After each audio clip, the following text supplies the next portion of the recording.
السلام علیکم ورحمۃ اللہ.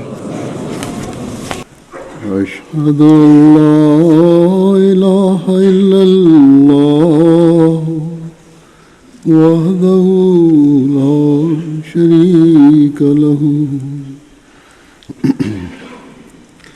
واشہد ان محمدا عبدہ ورسولہ. اما بعد فاعوذ باللہ من الشیطان الرجیم. بسم اللہ الرحمن الرحیم. الحمد للہ رب العالمین الرحمن الرحیم مالک یوم الدین. ایاک نعبد وایاک نستعین. اہدنا الصراط المستقیم صراط الذین انعمت علیہم غیر المغضوب علیہم ولا الضالین.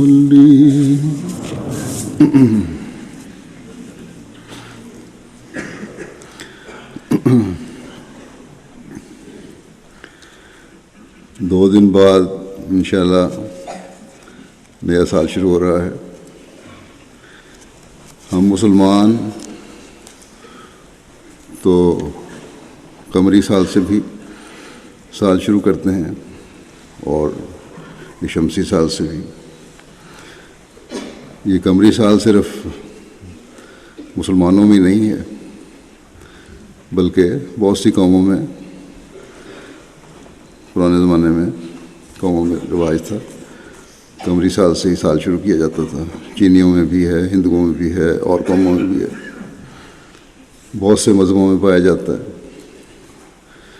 اور اسلام سے پہلے عرب میں بھی دنوں کے حساب کے لیے قمری کیلنڈری رائج تھا. بہرحال دنیا میں عام طور پر یہ گریگورین کیلنڈر رائج ہے اور سب اس کو سمجھتے ہیں.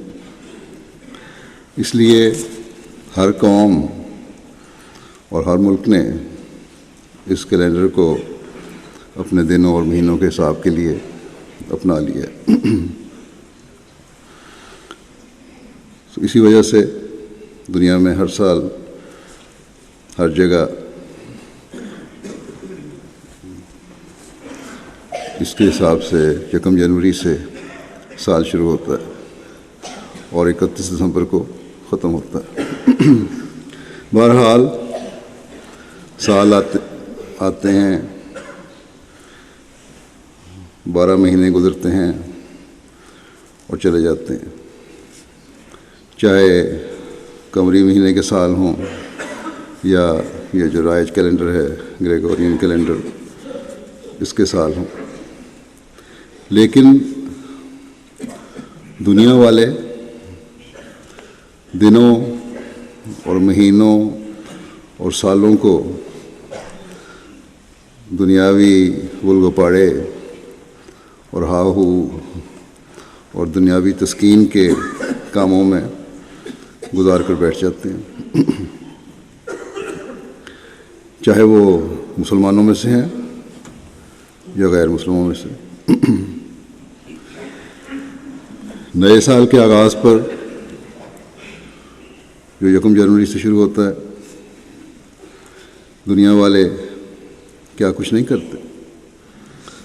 مغربی ممالک میں یا ترقی یافتہ ممالک میں خاص طور پر اور باقی دنیا میں بھی 31 دسمبر اور 1 جنوری کی درمیانی رات کو کیا کچھ شور و غل نہیں ہوتا. آدھی رات تک خاص طور پر جاگا جاتا ہے، بلکہ ساری رات جاگتے ہیں صرف شور شرابے کے لیے، شراب کباب کے لیے، ناچ گانے کے لیے. گویا گزشتہ سال کا اختتام بھی لغویات اور بیہودگیوں کے ساتھ ہوتا ہے، اور نئے سال کا آغاز بھی لغویات کے ساتھ ہوتا ہے. دنیا کی اکثریت کی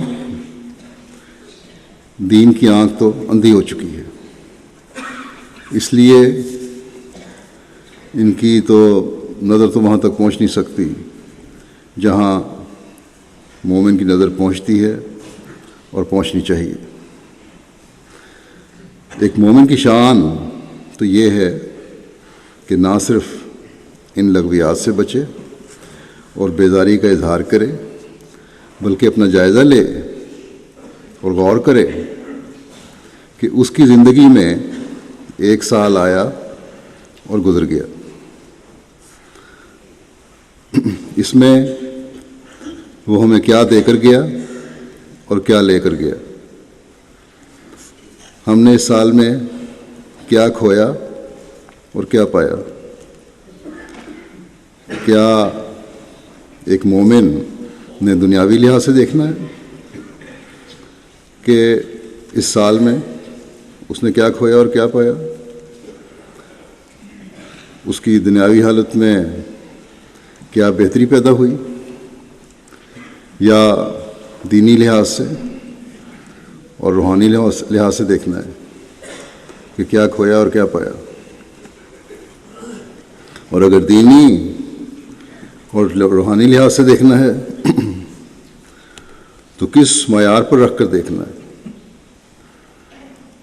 تاکہ پتہ چلے کہ کیا کھویا اور کیا پایا. ہم احمدی خوش قسمت ہیں کہ جنہیں اللہ تعالیٰ نے مسیح موعود اور مہدی موعود کو ماننے کی توفیق عطا فرمائی، جنہوں نے ہمارے سامنے اللہ تعالیٰ اور اس کے رسول کی تعلیم کا نچوڑ یا خلاصہ نکال کر رکھ دیا اور ہمیں کہا کہ تم اس معیار کو سامنے رکھو تو تمہیں پتہ چلے گا کہ تم نے اپنی زندگی کے مقصد کو پورا کیا ہے یا پورا کرنے کی کوشش کی ہے یا نہیں. اس معیار کو سامنے رکھو گے تو صحیح مومن بن سکتے ہو. یہ شرائط ہیں، ان پہ چلو گے تو صحیح طور پر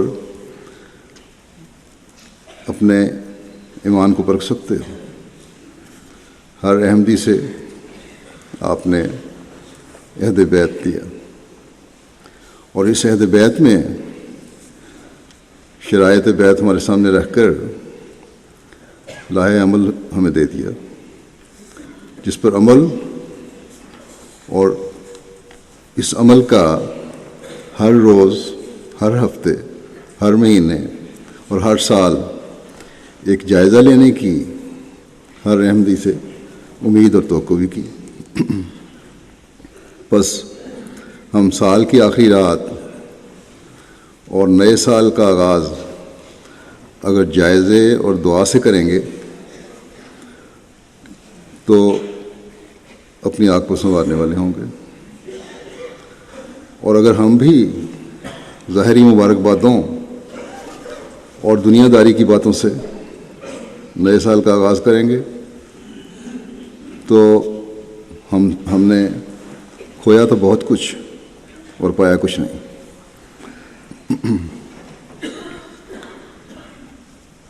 یا بہت تھوڑا پایا.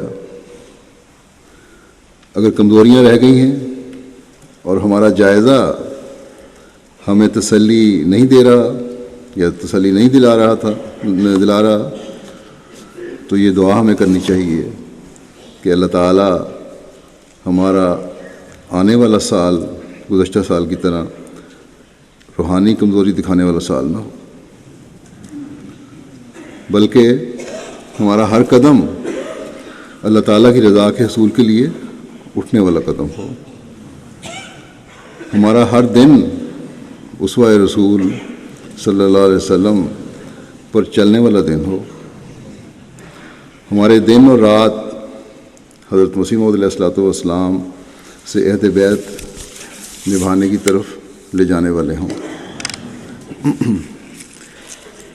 وہ عہد جو ہم سے یہ سوال کرتا ہے کہ کیا ہم نے شرک نہ کرنے کے عہد کو پورا کیا؟ بتوں اور سورج چاند کو پوجنے کا شرک نہیں، بلکہ آن حضرت صلی اللہ علیہ وسلم کے فرمان کے مطابق وہ شرک جو اعمال میں ریا اور دکھاوے کا شرک ہے، وہ شرک جو مخفی خواہشات میں مبتلا ہونے کا شرک ہے۔ کیا ہماری نمازیں، ہمارے روزے، ہمارے صدقات، ہماری مالی قربانیاں، ہمارے خدمت خلق کے کام، ہمارا جماعت کے کاموں کے لیے وقت دینا، خدا تعالیٰ کی رضا حاصل کرنے کے بجائے غیر اللہ کو خوش کرنے یا دنیا دکھاوے کے لیے تو نہیں تھا؟ ہمارے دل کی چھپی ہوئی خواہشات اللہ تعالیٰ کے مقابلے پر کھڑی تو نہیں ہو گئی تھی؟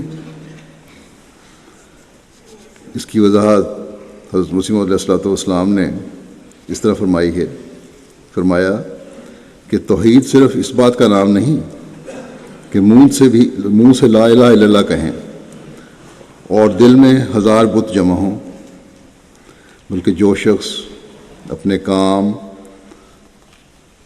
اور مکر اور فریب اور تدبیر کو خدا کی سی عظمت دیتا ہے یا کسی انسان پر بھروسہ رکھتا ہے جو خدا تعالیٰ پر رکھنا چاہیے، یا اپنے نفس کو وہ عظمت دیتا ہے جو خدا کو دینی چاہیے، ان سب صورتوں میں وہ خدا تعالیٰ کے نزدیک بت پرست ہے۔ بس اس معیار کو سامنے رکھ کر جائزے کی ضرورت ہے۔ پھر اس کے بعد یہ سوال ہے کہ کیا ہمارا سال جھوٹ سے مکمل طور پر پاک ہو کر اور کامل سچائی پر قائم رہتے ہوئے گزرا ہے؟ یعنی ایسا موقع آنے پر جب سچائی کے اظہار سے اپنا نقصان ہو رہا ہو لیکن پھر بھی سچائی کو نہ چھوڑا جائے۔ حضرت مسیح موعود علیہ الصلوۃ والسلام نے اس کا معیار یہ مقرر فرمایا ہے کہ جب تک انسان ان نفسانی اغراض سے علیحدہ نہ ہو جو راست گوئی سے روک دیتے ہیں، تب تک حقیقی طور پر راست گو نہیں ٹھہر سکتا۔ فرمایا سچ کے بولنے کا بڑا بھاری محل اور موقع وہی ہے جس میں اپنی جان یا مال یا آبرو کا اندیشہ ہو۔ پھر یہ سوال ہے کیا ہم نے اپنے آپ کو ایسی تقریبوں سے دور رکھا ہے جن سے گندے خیالات دل میں پیدا ہو سکتے ہوں؟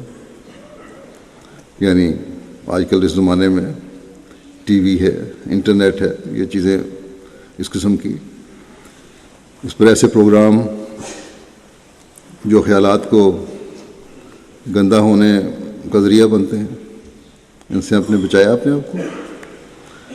اگر ہم ان ذریعوں سے گندی فلمیں اور پروگرام دیکھ رہے ہیں تو ہم عہد بیعت سے دور ہٹ گئے ہیں اور ہماری حالت قابل فکر ہے، کیونکہ یہ باتیں ایک قسم کے زنا کی طرف لے جاتی ہیں۔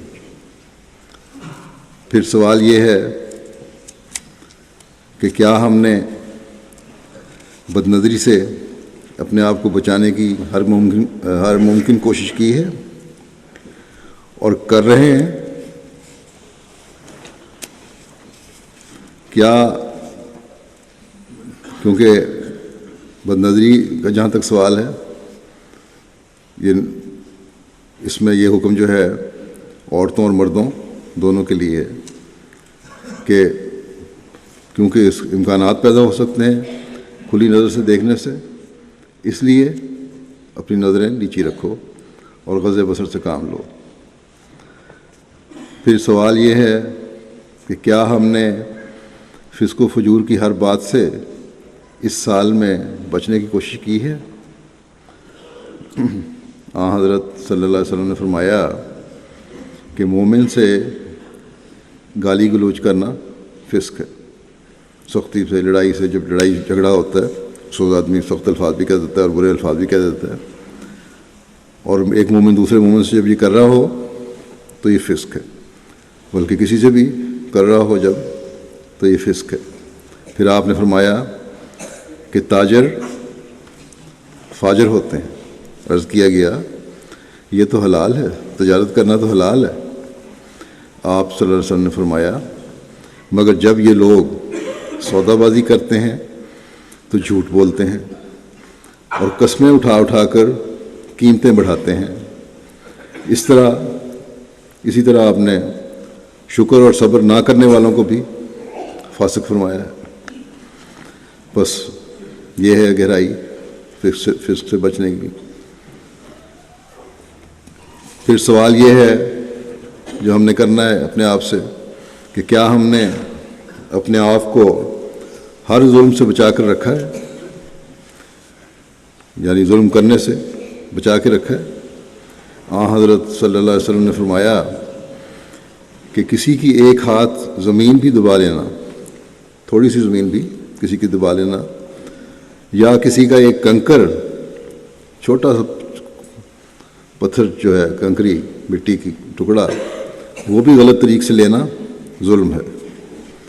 بس یہ معیار ہے جس پہ ہم نے اپنے آپ کو پرکھنا ہے.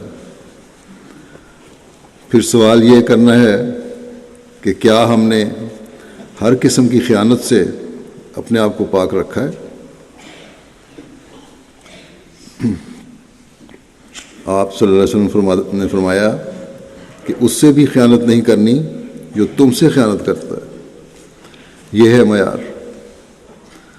پھر ہم نے یہ سوال کرنا ہے کہ کیا ہم نے ہر قسم کے فساد سے بچنے کی کوشش کی ہے. آپ صلی اللہ علیہ وسلم نے فرمایا کہ شریر ترین لوگ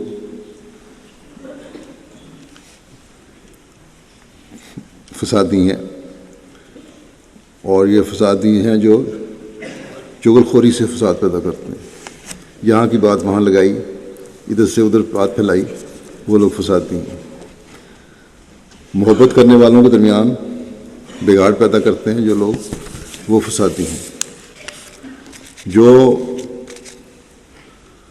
فرما بردار ہیں، اطاعت کرنے والے ہیں، نظام کی ہر بات کو ماننے والے ہیں، انہیں یا دین کی ہر بات کو ماننے والے ہیں، اس سے انہیں کسی غلط کام میں مبتلا کرنے کی کوشش کرتے ہیں یا گناہ میں مبتلا کرنے کی کوشش کرتے ہیں، وہ فسادی ہیں.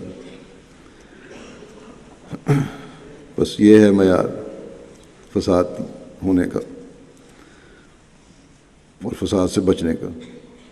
پھر سوال یہ ہے کہ کیا ہر قسم کے باغیانہ رویے سے پرہیز کرنے والے ہم ہیں. پھر یہ سوال ہے کہ کیا ہم نے نفسانی جوشوں سے ہم نفسانی جوشوں سے مغلوب تو نہیں ہو جاتے. آج کل کے زمانے میں کیونکہ ہر طرف بے حیائی پھیلی ہوئی ہے، ان نفسانی جوشوں سے بچنا بھی ایک جہاد ہے.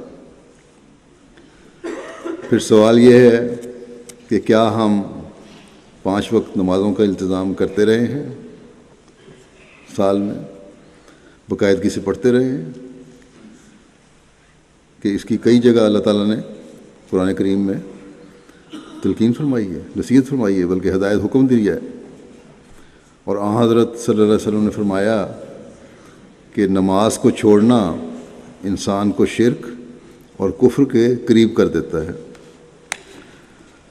پھر ہم نے یہ سوال کرنا ہے کہ کیا نماز تہجد پڑھنے کی طرف ہماری توجہ رہی، کہ حضرت صلی اللہ علیہ وسلم کا اس بارے میں ارشاد ہے کہ نماز تہجد کا التزام کرو، اس میں باقاعدگی پیدا کرنے کی کوشش کرو، یہ صالحین کا طریق ہے. یہ فرمایا کہ یہ قرب الہی کا ذریعہ ہے. فرمایا کہ اس کی عادت گناہوں سے روکتی ہے، فرمایا کہ برائیوں کو ختم کرتی ہے اور جسمانی بیماریوں سے بھی بچاتی ہے۔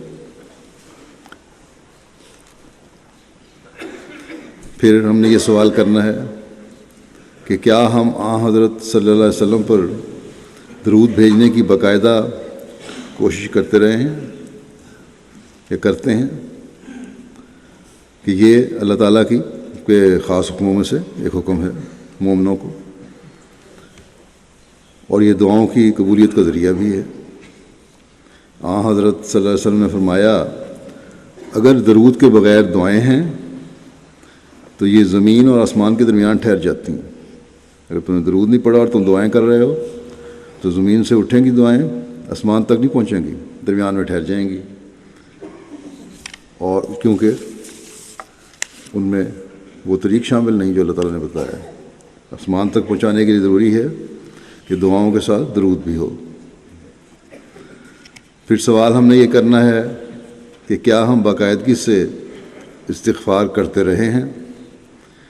حضرت صلی اللہ علیہ وسلم فرماتے ہیں کہ جو شخص استغفار کو چمٹا رہتا ہے، یعنی باقاعدگی سے کرتا رہتا ہے، اللہ تعالیٰ اس کے لیے ہر تنگی سے نکلنے کی راہ بنا دیتا ہے اور ہر مشکل سے کشائش کی راہ پیدا کر دیتا ہے، اور اسے ان راہوں سے رزق عطا کرتا ہے جس کا وہ تصور بھی نہیں کر سکتا۔ پھر سوال یہ ہے کہ کیا اللہ تعالیٰ کی حمد کرنے کی طرف ہماری توجہ رہی؟ کہ حضرت صلی اللہ علیہ وسلم نے فرمایا ہے کہ اللہ تعالیٰ کی حمد کے بغیر شروع کیا جانے والا کام ناقص رہتا ہے، بے برکت ہوتا ہے، بے اثر ہوتا ہے۔ پھر سوال یہ ہے کہ کیا ہم اپنوں اور غیروں سب کو کسی بھی قسم کی تکلیف پہنچانے سے گریز کرتے رہے ہیں؟ کیا ہمارے ہاتھ اور ہماری زبانیں دوسروں کو تکلیف پہنچانے سے بچی رہی ہیں؟ کیا ہم عفو اور درگزر سے کام لیتے رہے ہیں؟ کیا عاجزی اور انکساری ہمارا امتیاز رہا ہے؟ کیا خوشی، غمی، تنگی اور آسائش ہر حالت میں ہم خدا تعالیٰ کے ساتھ وفا کا تعلق رکھتے رہے ہیں؟ کبھی کوئی شکوہ تو نہیں پیدا ہوا اللہ تعالیٰ سے کہ میری دعائیں کیوں قبول نہیں کی گئیں، یا مجھے اس تکلیف میں کیوں مبتلا کیا گیا ہے؟ اگر یہ شکوہ ہے تو وہ انسان مومن نہیں رہ سکتا۔ پھر سوال یہ ہے کہ کیا ہر قسم کی رسوم اور ہوا ہوس کی باتوں سے ہم نے پوری طرح بچنے کی کوشش کی ہے؟ حضرت صلی اللہ علیہ وسلم نے فرمایا کہ یہ رسوم اور بدعات تمہیں گمراہی کی طرف لے جاتی ہیں، ان سے بچو۔ پھر سوال یہ ہے کہ کیا قرآن کریم اور حضرت صلی اللہ علیہ وسلم کے احکامات اور ارشادات کو ہم مکمل طور پر اختیار کرنے کی کوشش کرتے رہے ہیں؟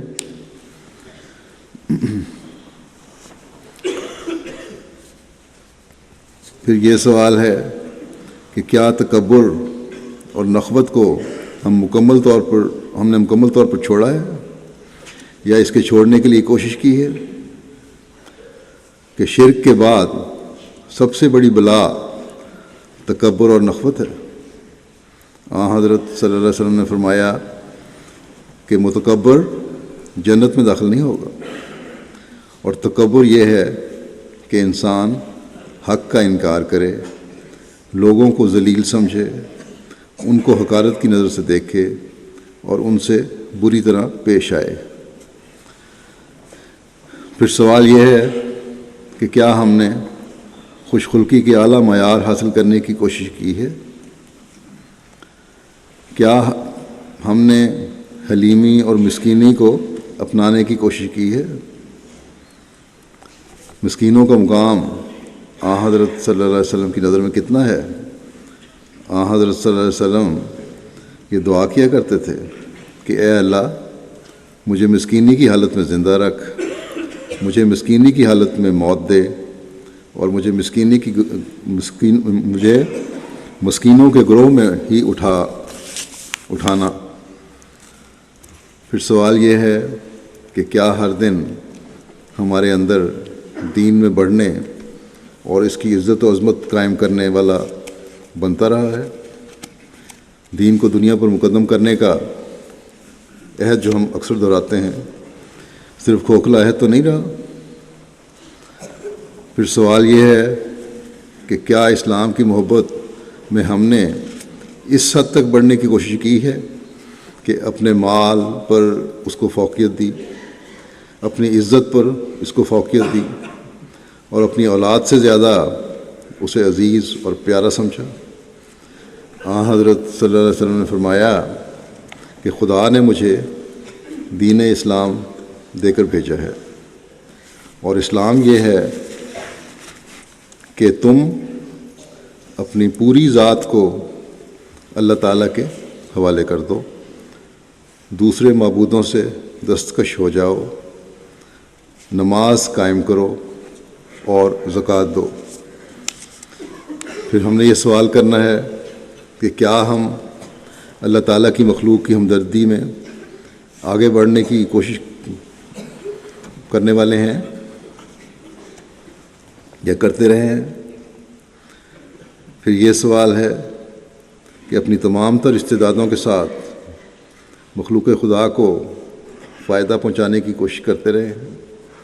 حضرت صلی اللہ علیہ وسلم نے فرمایا کہ تمام مخلوقات اللہ تعالیٰ کی عیال ہے، بس اللہ تعالیٰ کو اپنی مخلوقات میں سے وہ شخص بہت پسند ہے جو اس کے عیال کے ساتھ اچھا سلوک کرتا ہے اور ان کی ضروریات کا خیال رکھتا ہے۔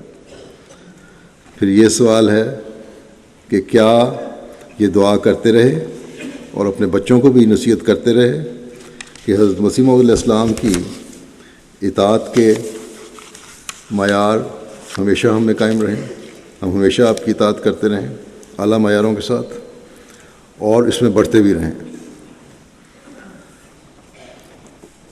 پھر یہ سوال ہے کیا تعلق اخوت اور اطاعت اس حد تک بڑھایا ہے ہم نے حضرت مسیح علیہ السلام سے کہ باقی تمام دنیاوی رشتے اس کے سامنے ہیچ ہو جائیں، معمولی سمجھے جانے لگیں؟ پھر یہ سوال ہے کہ کیا خلافت احمدیہ سے وفا اور اطاعت کے تعلق میں قائم رہنے اور بڑھنے کی ہم دعا کرتے رہے سال کے دوران؟ کیا اپنے بچوں کو خلافت احمدیہ سے وابستہ رہنے اور وفا کا تعلق رکھنے کی طرف توجہ دلاتے رہے اور اس کے لیے دعا کرتے رہے کہ ان میں یہ توجہ پیدا ہو؟ پھر سوال یہ ہے کہ کیا خلیفہ وقت اور جماعت کے لیے باقاعدگی سے دعا کرتے رہے؟ اگر تو اکثر سوالوں کے مثبت جواب کے ساتھ یہ سال گزرا ہے تو کچھ کمزوریاں رہنے کے باوجود ہم نے بہت کچھ پایا۔ اگر زیادہ جواب نفی میں ہیں، اتنے سوال میں نے اٹھائے ہیں، تو پھر قابل فکر حالت ہے، ہمیں اپنی حالتوں پر غور کرنا چاہیے، اور اس کا مداوع اسی طرح ہو سکتا ہے کہ ان راتوں میں یہ دعا کریں، آج کی رات بھی ہے اور کل آخری رات ہے، اور مسمم ارادہ کریں اور ایک عہد کریں، اور خاص طور پر نئے سال کے بعد میں یہ دعا کریں کہ اللہ تعالیٰ ہماری گزشتہ کوتاہیوں اور کمیوں کو معاف فرمائے، اور نئے سال میں ہمیں زیادہ سے زیادہ پانے کی توفیق دے، ہم کھونے والے نہ ہوں، اور ہم ان مومنین میں شامل ہوں جو اللہ تعالیٰ کی رضا کے حصول کے لیے اپنا سب کچھ قربان کرنے کے لیے تیار رہتے ہیں۔ حضرت مسیح موعود علیہ السلام کا ایک اقتباس پیش کرتا ہوں جس میں آپ نے اپنی جماعت کو نصائح فرمائی اور ایک اشتہار کی صورت میں اسے شائع فرمایا تھا۔ آپ نے فرمایا کہ میری تمام جماعت جو اس جگہ حاضر ہے یا اپنے مقام میں بود و باش رکھتے ہیں، اس وصیت کو توجہ سے سنیں کہ وہ جو اس سلسلے میں داخل ہو کر میرے ساتھ تعلق ارادت اور مریدی کا رکھتے ہیں، اس سے غرض یہ ہے کہ تا وہ نیک چلنی اور نیک بختی اور تقویٰ کے اعلیٰ درجے تک پہنچ جائیں اور کوئی فساد اور شرارت اور بد چلنی ان کے نزدیک نہ آ سکے۔ وہ 5 وقت نماز با جماعت کے پابند ہوں، وہ جھوٹ نہ بولیں، وہ کسی کو زبان سے ایذا نہ دیں، وہ کسی قسم کی بدکاری کے مرتکب نہ ہوں اور کسی شرارت اور ظلم اور فساد اور فتنے کا خیال بھی دل میں نہ لائیں۔ غرض ہر ایک قسم کے معاصی اور جرائم اور ناکردنی اور ناگفتنی اور تمام نفسانی جذبات اور بے جا حرکات سے مجتنب رہیں، ہر قسم کے گناہوں سے اپنے آپ کو بچا کے رکھیں۔ اور فرمایا کہ اور بے جا حرکات سے مجتنب رہیں اور خدا تعالیٰ کے پاک دل اور بے شر اور غریب مزاج بندے ہو جائیں اور کوئی زہریلا خمیر ان کے وجود میں نہ رہے۔ فرماتے ہیں تمام انسانوں کی ہمدردی ان کا اصول ہو، صرف مومن کی ہمدردی نہ کرے بلکہ تمام انسانوں کی ہمدردی ان کا اصول ہو، اور خدا تعالیٰ سے ڈریں اور اپنی زبانوں اور اپنے ہاتھوں اور اپنے دل کے خیالات کو ہر ایک ناپاک اور فساد انگیز طریقوں اور خیانت سے بچاویں، اور 5 وقتہ نماز کو نہایت التزام سے قائم رکھیں، اور ظلم اور تعدی اور غبن اور رشوت اور اتلاف حقوق اور بے جا طرفداری سے باز رہیں، اور کسی بد صحبت میں نہ بیٹھیں، اور اگر بعد میں ثابت ہو کہ ایک شخص جو ان کے ساتھ آمد و رفت رکھتا ہے وہ خدا تعالیٰ کے احکام کا پابند نہیں ہے یا حقوق عباد کی کچھ پرواہ نہیں رکھتا اور یا ظالم طبع اور شریر مزاج اور بد چلن آدمی ہے، اور یا یہ کہ جس شخص سے تمہیں تعلق بیعت اور ارادت ہے اس کی نسبت ناحق اور بے وجہ بدگوئی اور بے زبان درازی اور بد زبانی اور بہتان اور افتراء کی عادت جاری رکھ کر خدا تعالیٰ کے بندوں کو دھوکہ دینا چاہتا ہے، تو تم پر لازم ہوگا کہ اس بدی کو اپنے درمیان سے دور کرو اور ایسے انسان سے پرہیز کرو جو خطرناک ہے۔ یعنی ہر وہ شخص جو حضرت مسیح علیہ السلام کے خلاف بولتا ہے اس کی صحبت میں بیٹھنے سے، اس سے دوستی رکھنے سے، اس سے تعلق رکھنے سے بچو، کیونکہ یہ بہت خطرناک چیز ہے۔ اور فرماتے ہیں اور چاہیے کہ کسی مذہب اور کسی قوم، اس کا مطلب یہ نہیں کہ تبلیغ نہیں کرنی، مطلب یہ ہے کہ ان سے غیروں سے تو کرنی ہے، لیکن وہ لوگ جو منافق طبع ہوتے ہیں یا غلط قسم کی باتیں کرنے والے ہیں اور اس بات پر مصر ہیں کہ حضرت مسیح علیہ السلام کو سوائے گالیوں کے علاوہ بات ہی نہیں کرنی یا جماعت کے خلاف بولنا ہے، ان سے بچو۔ جو سعید فطرت ہیں وہ سنتے بھی ہیں بات۔ پھر آپ فرماتے ہیں کہ اور چاہیے کہ کسی مذہب اور کسی قوم اور کسی گروہ کے آدمی کو نقصان رسانی کا ارادہ مت کرو، اور ہر ایک کے لیے سچے ناصح بنو، اور چاہیے کہ شریروں اور بدماشوں اور مفسدوں اور بد چلنوں کو ہرگز تمہاری مجلس میں گزر نہ ہو، اور نہ تمہارے مکانوں میں رہ سکیں کہ وہ کسی وقت تمہاری ٹھوکر کا موجب ہوں گے۔ اگر قریب رہیں گے زیادہ تو تمہیں بھی ٹھوکر لگے گی۔ فرمایا یہ وہ امور اور وہ شرائط ہیں جو میں ابتدا سے کہتا چلا آیا ہوں۔ میری جماعت میں سے ہر ایک فرد پر لازم ہوگا کہ ان تمام وصیتوں کے کاربند ہوں، اور چاہیے کہ تمہاری مجلسوں میں کوئی ناپاکی اور ٹھٹھے اور ہنسی کا مشغلہ نہ ہو، اور نیک دل اور پاک طبع اور پاک خیال ہو کر زمین پر چلو۔ یاد رکھو ہر ایک شر مقابلے کے لائق نہیں ہے۔ اس لیے لازم ہے کہ اکثر اوقات عفو اور درگزر کی عادت ڈالو۔ ہر جگہ مقابلہ کرنے کی ضرورت نہیں ہے، معاف کرنے کی عادت ڈالو اور صبر اور حلم سے کام لو، اور کسی پر ناجائز طریق سے حملہ نہ کرو، اور جذبات نفس کو دبائے رکھو، اور اگر کوئی بحث کرو یا کوئی مذہبی گفتگو ہو تو نرم الفاظ اور مہذبانہ طریق سے کرو۔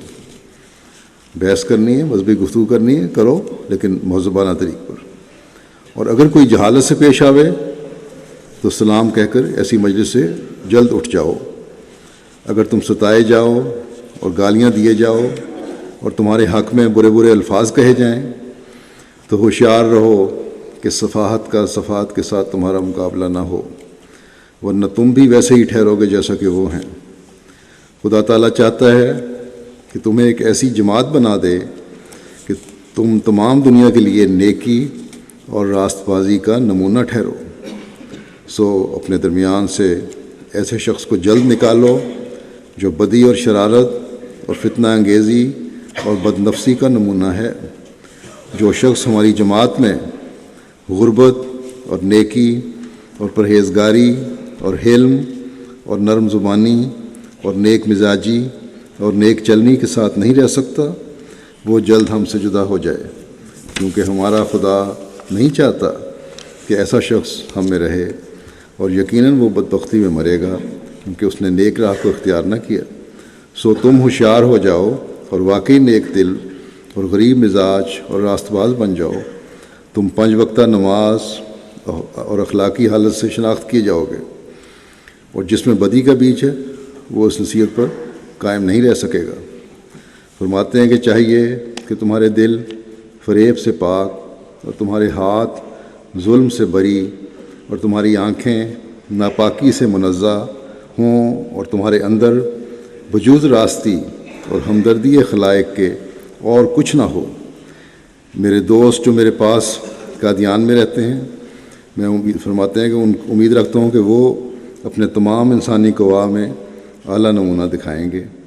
فرماتے ہیں کہ میں نہیں چاہتا کہ اس نیک جماعت میں کبھی کوئی ایسا آدمی مل کر رہے جس کے حالات مشتبہ ہوں یا جس کے چال چلن پر کسی قسم کا اعتراض ہو سکے، یا اس کی طبیعت میں کسی قسم کی مفسدہ پردازی ہو، یا کسی اور قسم کی ناپاکی اس میں پائی جائے۔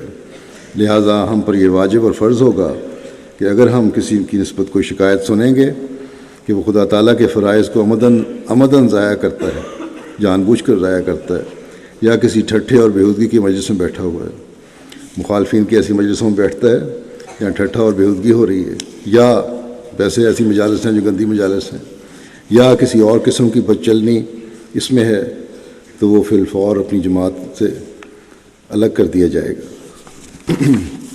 پھر آپ فرماتے ہیں اصل بات یہ ہے کہ کھیت جو محنت سے تیار کیا جاتا اور پکایا جاتا ہے، اس کے ساتھ خراب بوٹیاں بھی پیدا ہو جاتی ہیں جو کاٹنے اور جلانے کے لائق ہوتی ہیں۔ ایسا ہی قانون قدرت چلا آیا ہے جس سے ہماری جماعت باہر نہیں ہو سکتی، اور میں جانتا ہوں کہ وہ لوگ جو حقیقی طور پر میری جماعت میں داخل ہیں، ان کے دل خدا تعالیٰ نے ایسے رکھے ہیں کہ وہ طبعاً بدی سے متنفر اور نیکی سے پیار کرتے ہیں، اور میں امید رکھتا ہوں کہ وہ اپنی زندگی کا بہت اچھا نمونہ لوگوں کے لیے ظاہر کریں گے۔ اللہ تعالیٰ کرے کہ ہم حضرت مسیح علیہ السلام کی اس نصیحت اور اس انتباہ کو سامنے رکھتے ہوئے اپنی زندگیاں گزارنے والے ہوں۔ جو عہد بیعت ہم نے کیا ہے اسے پورا کرنے والے ہوں۔ ہماری زندگیاں اللہ تعالیٰ کی رضا کے حصول کے لیے گزرنے والی ہوں۔ ہم اپنی زندگیوں کو حضرت مسیح علیہ السلام کی خواہش کے مطابق ڈھالتے ہوئے اپنی زندگی کا اچھا نمونہ لوگوں کے سامنے پیش کرنے والے اور ظاہر کرنے والے ہوں۔ اللہ تعالیٰ ہماری کوتاہیوں سے پردہ پوشی فرماتے ہوئے ہمیں انعامات سے نوازے۔ حضرت مسیح علیہ السلام کی جماعت کے لیے جو کامیابیاں مقدر ہیں وہ ہمیں دکھائے۔ نیا چڑھنے والا سال برکتوں کو لے کر آئے اور دشمن کے منصوبے ناکام و نامراد ہوں۔ جو جس میں منصوبہ بندی میں یہ بڑھتے چلے جا رہے ہیں ہم جماعت کی مخالفت میں. پاکستان کے احمدی جو اس سال قادیان کے جلسے پر نہیں جا سکے اور اس بڑا ان کو افسوس بھی ہے. اللہ تعالیٰ ان کی تشنگی کو ختم کرنے کے بھی سامان پیدا فرمائے. الجزائر کے احمدیوں کی مشکلات بھی دور فرمائے. ان میں سے بھی بعضوں میں غلط مقدمے ہیں اور جیلوں میں اس وقت اسیر بنے ہوئے ہیں, جیلوں میں ان کو رکھا ہوا ہے. اللہ تعالیٰ ان کی بھی رہائی کے سامان پیدا فرمائے. دشمن جب زیادتیوں اور ظالمانہ حرکتوں میں بڑھ رہا ہے تو ہمیں بھی اپنی حالتوں کو اللہ تعالیٰ کی رضا کے مطابق ڈھالتے ہوئے دعاؤں پر زیادہ زور دینے کی ضرورت ہے. اللہ تعالیٰ ہمیں اس کی توفیق عطا فرمائے.